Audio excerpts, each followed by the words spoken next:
منظر میں قرآن کی ان آیتوں پر نظر ڈالیے. انہوں نے کہا, اللہ تعالیٰ نے آگے فرمایا فلولا انہ کان من المسبحین, وہ اپنے آپ کو ملامت کر رہے تھے اگر حضرت یونس علیہ السلام تسبیح بیان کرنے والوں میں سے نہ ہوتے. قرآن کہہ رہا ہے یعنی اللہ تبارک و تعالیٰ کی تسبیح اور تنزیح یہ عام حالات میں بھی بیان کرتے تھے, اور جب مچھلی کے پیٹ میں چلے گئے اس وقت اور اہتمام کر رہے تھے. نبی تھے, پیغمبر تھے, ہر وقت اللہ کا ذکر کرنا, عبادت کرنا انبیاء کی شان ہے. تو اگر وہ تسبیح بیان کرنے والوں میں سے نہ ہوتے لَلَبِثَ فِي بَطْنِهِ إِلَى يَوْمِ يُبْعَثُونَ, تو وہ اس مچھلی کے پیٹ میں قیامت تک, جس دن لوگوں کو اٹھایا جائے گا اس وقت تک قائم رہتے, برقرار رہتے. مطلب یہ کہ وہ مچھلی کے پیٹ میں مچھلی کا جز بن جاتے اور قیامت کے دن پھر سے اٹھائے جاتے, وہی ان کی قبر بن جاتی. کون, کس کے بارے میں کہا جا رہا ہے؟ حضرت یونس علیہ السلام. اگر وہ تسبیح بیان کرنے والوں میں سے نہیں ہوتے, یعنی اللہ نے معاف نہیں کیا ہوتا تو وہ نہیں نکل پاتے. اللہ سے معافی مانگی, تسبیح بیان کی, تب معاف کیا. چنانچہ وہ تسبیح کیا تھی, آگے سورہ انبیاء کی آیتیں پڑھ رہا ہوں, اس میں خود وضاحت ہو جاتی ہے.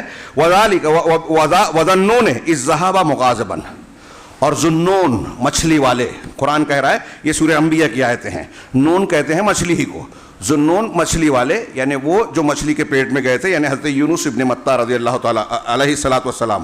وَذَنُّونِ إِذْ ذَهَبَ مُغَاضِبًا, اور ذُنُّون جب وہ غصے میں بھرے نکل پڑے, فَظَنَّ أَن لَّن نَّقْدِرَ عَلَيْهِ, اور یہ گمان کر لیا انہوں نے کہ ہم ان پر قدرت نہیں رکھتے. یہاں قدرت نہیں رکھتے کا مطلب یہ عقیدہ نہیں کہ اللہ پکڑ نہیں سکتا, ترجمہ بھی لوگ کرتے ہیں کہ ہم انہیں نہیں پکڑ سکیں گے.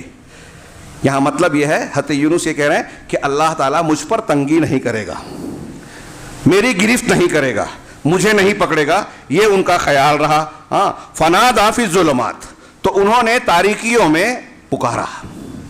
اللہ تعالیٰ نے اللہ نقدرہ کا مفہوم شیخ عبد الرزاق نے کیا کہ اللہ نقضیہ, ہاں نہ یقضیہ, اللہ یہ فیصلہ نہیں کرے گا کہ مجھے پکڑے.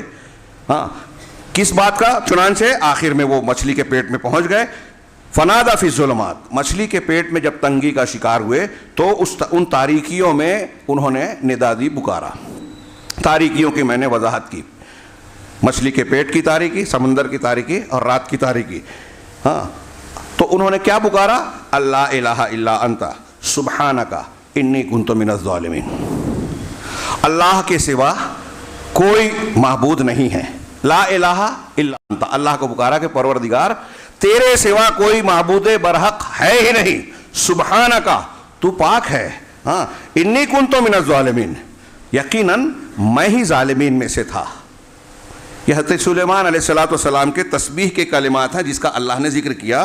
چنانچہ اللہ نے کہا فاستجبنا لہ ونجیناہ من الغم, ہم نے ان کی پکار کو سن لیا, ان کی دعا کو قبول کر لیا, اور ہم نے ان کو غم سے نجات دے دی, اس تکلیف سے, مچھلی کے پیٹ سے نجات دے دی. وَكَذَلِكَ نُنْجِي الْمُؤْمِنِينَ, اور اسی طرح ہم اہل ایمان کو نجات دیتے ہیں. یعنی اہل ایمان جب پریشانی میں, تنگی میں, کسی گرفت میں گھر جائیں اور اللہ تبارک و تعالیٰ کی طرف رجوع کریں, توبہ کریں, استغفار کریں, تو ہم ان ایمان والوں کو مصیبت اور تکلیف سے باہر نکال دیتے ہیں. یہ اللہ کا وعدہ ہے ہمارے اور آپ کے لیے بھی کہ تمام اہل ایمان کے لیے یہی اللہ تبارک و تعالیٰ کی سنت ہے. اب یہاں میں اس واقعے کے تناظر میں بطور خاص, ایک تو حضرت یونس علیہ السلام کی شخصیت اور اس سے ہم کو جو دروس مل رہے ہیں کہ یونس علیہ السلام ہو یا کوئی بھی پیغمبر ہو, وہ اللہ تعالیٰ کے احسان و کرم کے محتاج